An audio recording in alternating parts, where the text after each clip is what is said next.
And in this video, I'm going to be talking about Beyonce and her new video Formations, and just her as a feminist symbol, as a black feminist symbol in general. Um, I heard about the video and I saw it. I immediately loved it. And then I started seeing all these people who are upset, including some New Orleans people, and it didn't make sense to me. And here's why. So many points to go through. So I'm from New York City, but my dad is from Florida, St. Augustine, Florida, for generations. And my mom is from Western Pennsylvania, but her father's from Pensacola, Florida. So I grew up with one parent from the South, one from the North. My dad is in the 70s, so he grew up in the segregated South.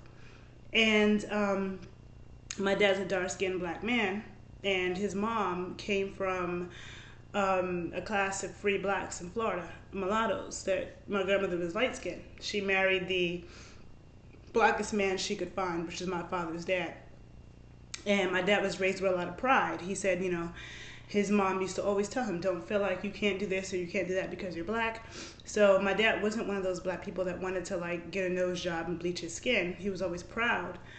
But there is a history in Black America of mulattoes staying with mulattoes. In New Orleans, they call them Creole. But all of the black world, especially in the Americas, has mixed people, which New Orleans calls Creole, which in the rest of America, they're just called black people. The rest of America doesn't make a difference. They say one drop of black blood makes you black, which doesn't make any sense. That's just a rule that the government made up. There are people who identify as black who are really more European than they are African. There are people who identify as black who are really more Native American than they are African. There are people who identify as black who are a mixture of things, you know, like my best friend, her mom is Jamaican.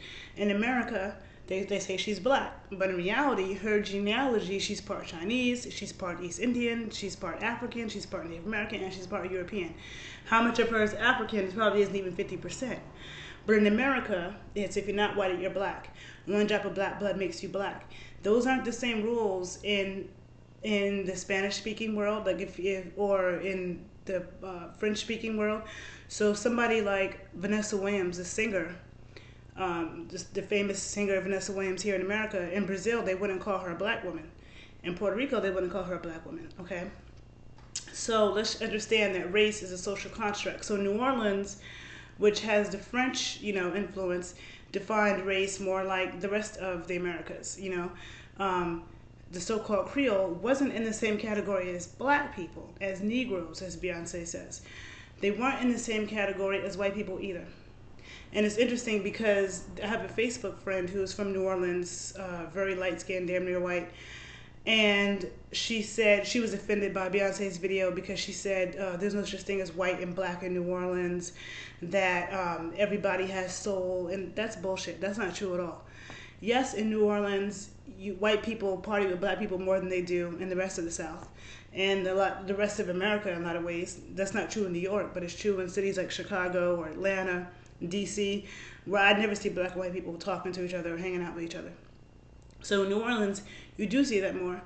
But there is a difference there's always been a difference between white and black. Like, I know people who came to New Orleans in the 60s and 70s, and they black people who didn't like it because they said they never seen so many poor black people who were serving other people, just servants, had no money, and were being exploited and didn't realize it.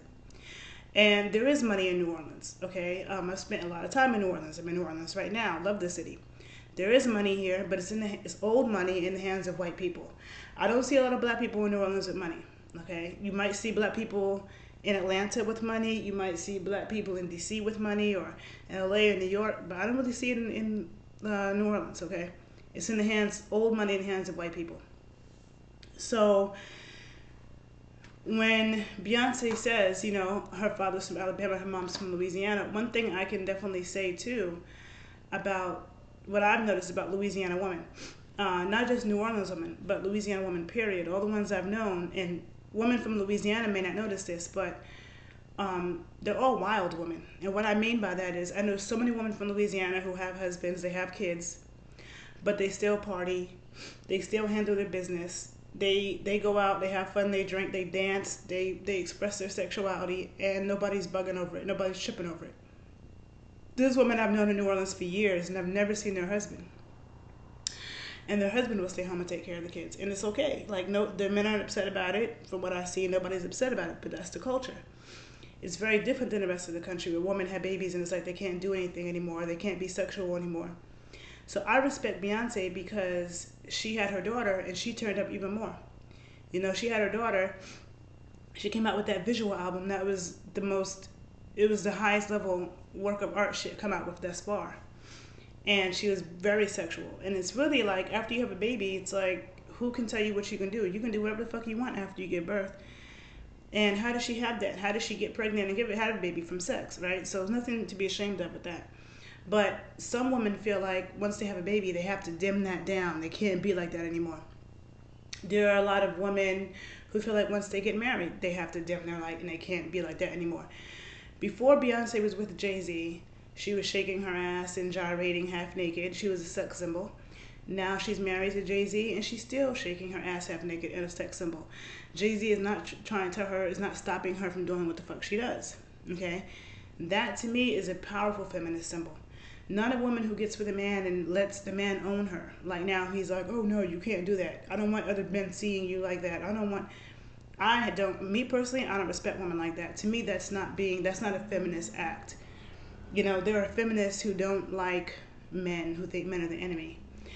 There's different kinds of feminists. I consider myself a certain type of feminist. I'm not the feminist who feels like women shouldn't wear bras or do porn and be sexual because it's exploiting us. No. I'm the type of feminist that believes that if a woman wants to be half naked, if she wants to be completely butt-ass naked and walk down the street, she can. And nobody has the right to put their hands on her unless she gives them permission. I'm the type of feminist that believes a woman can express her sexuality however she wants. And she has the right to choose and do as she pleases.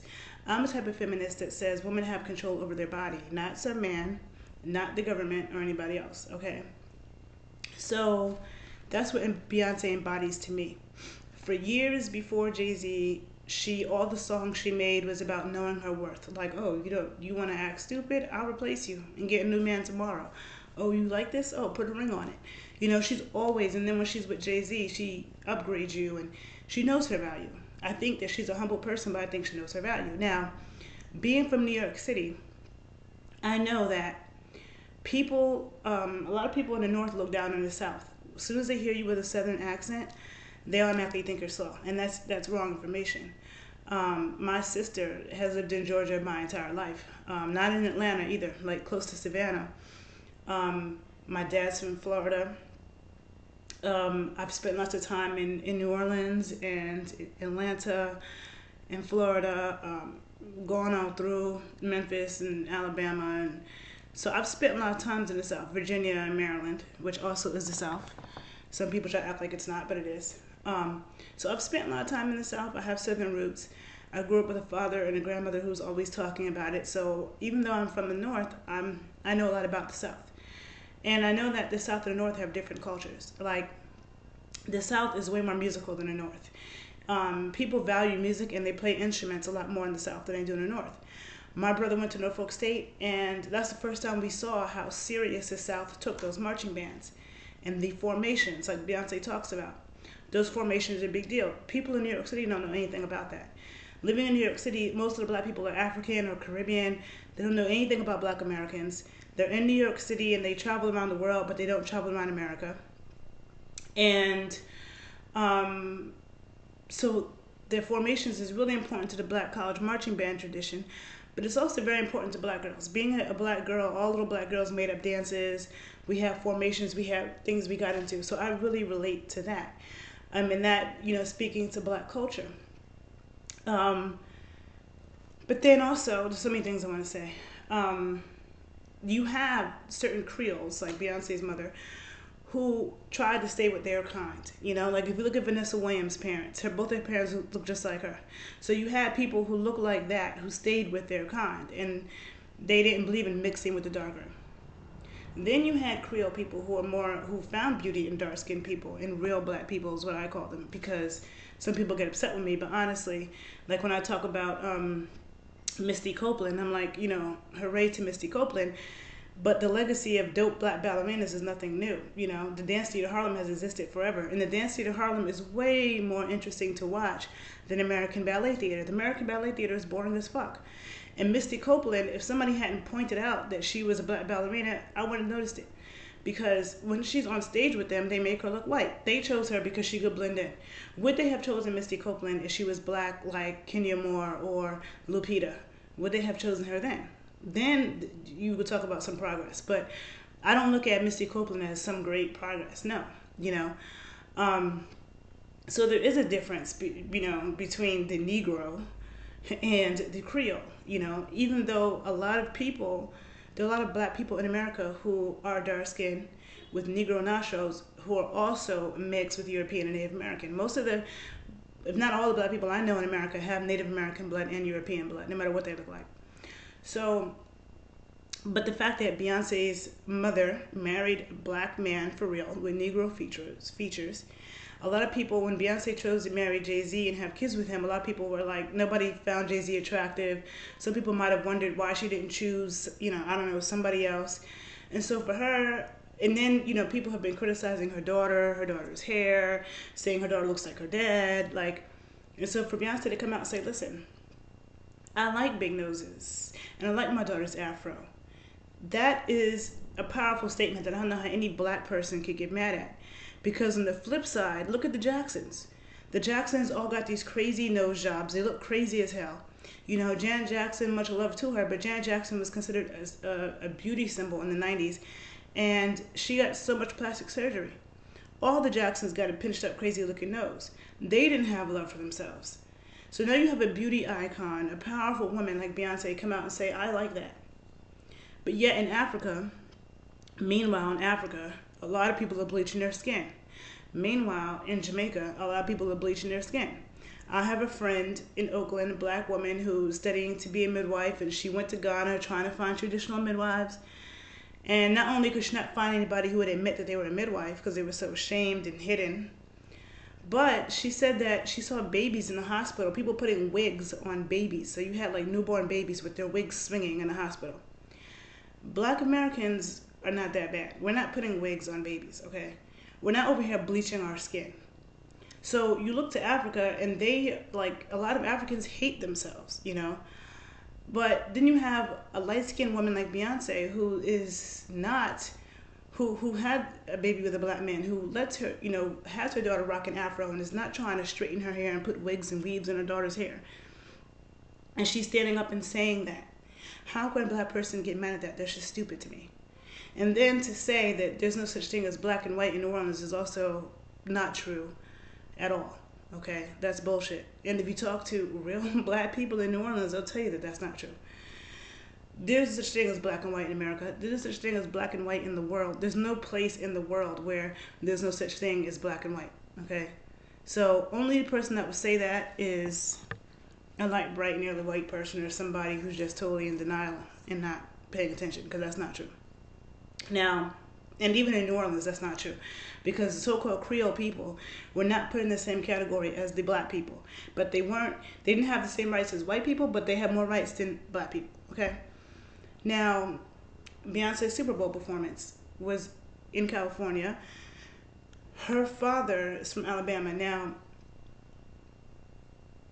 a lot of people don't know that the Black Panthers started in Alabama. Now, I know this because my dad was a part of the organization that strategically put the Black Panthers of Oakland together. The Black Panthers, their original mission was that they would establish cells no matter where they went. And so they were in Alabama first, Lawrence County, Alabama, registering people to vote. That's how the Black Panthers started. One of their members got a job at whatever university that was in California, and he was looking for the best young black minds, and that's how the Oakland Panthers started. And that's when they started taking up arms and guns and stuff like that. But in Alabama, they were registering black people to vote, and the elected officials in Alabama went from white to black almost overnight because of that power of voting. And it started in Alabama, where Beyonce's father is from. Okay, so when I see people, criticizing her, her mother also was somebody who liked black men, who wasn't trying to stay with her Creole type. So there's so many things about the song that's powerful. There's so many things about the song that speaks to issues in black culture, because I am one of those people who comes from a family where the Creole woman, my grandmother, which they don't use the word Creole in Florida, but she also got with the blackest man she could be with, and she was one of those type. But then you had the opposite, and for Beyonce to stand up and talk about that, that's the issue in black culture. A lot of people want to brush over. A lot of black people want to brush over, but it's real. And what else? Then when she says, I might get your song played on the radio station, you might just be Black Bill Gates in the making. I might just be a Black Bill Gates in the making. It's really powerful. Because honestly and truly, money is power, okay? You could be as poor as you want to be. I mean, you could be poor and as vocal as you want to be, but nobody cares. If you don't have money, if you don't get in the system, Beyonce has huge influence. Beyonce has made a lot of money, and so has Jay-Z. And hopefully they will be that. But Bill Gates is a powerful person. Having money is what makes the world go around. So the so-called black revolutionaries who want to act like, Beyonce is not that because she has money, you're just retarded. Then in her video, another thing, New Orleans people mad, I don't know what they're mad at, that she didn't show enough of, I don't know, it's not a documentary, it's a freaking music video. It's a music video. It's a 3-minute music video. It's not a 3-hour documentary in the history of New Orleans, okay? So in the video, she showed the church. She showed the Mardi Gras Indians. She showed the second lines. She showed the gritty. She showed the Creole balls, the uppity Creole balls. There's so many faces to New Orleans. And that's true of every city. That's true of every city. People from New York don't get mad. People shoot things in New York. People in New York don't get mad that in a 3-minute music video didn't tell the whole history of every aspect of New York City. No, that's ridiculous, So I don't know what people are expecting. It's like people just want to find a reason to hate and be mad. It's just absolutely absurd. It's a piece of art. And dancing has always been a form of resistance in the black community, especially in the Americas, in the Caribbean, in North America, South America. Dancing and music has always been a part of resistance. And to have that young black kid dancing his ass off and dancing just like a little young black boy does, dancing just like no other little kid can do. Not an Asian kid, not a white kid can dance like the way that little black boy was dancing. Okay, like that, his footwork, it embodied black culture. It embodied what has always been medicine for us and a form of communication for us and a form of resistance for us. The Mardi Gras Indians in the second line tradition is the same thing.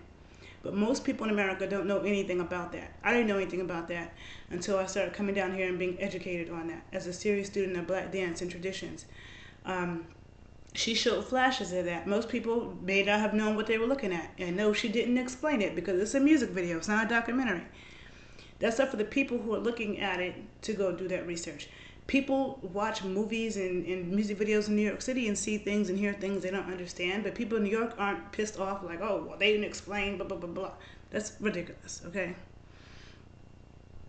What Beyonce did was put black Southern culture on the forefront, put black culture on the forefront, because honestly, all the black people in the North, most of the black people I know in the North, their family came from the South, most of them. Not all of them, but most of them.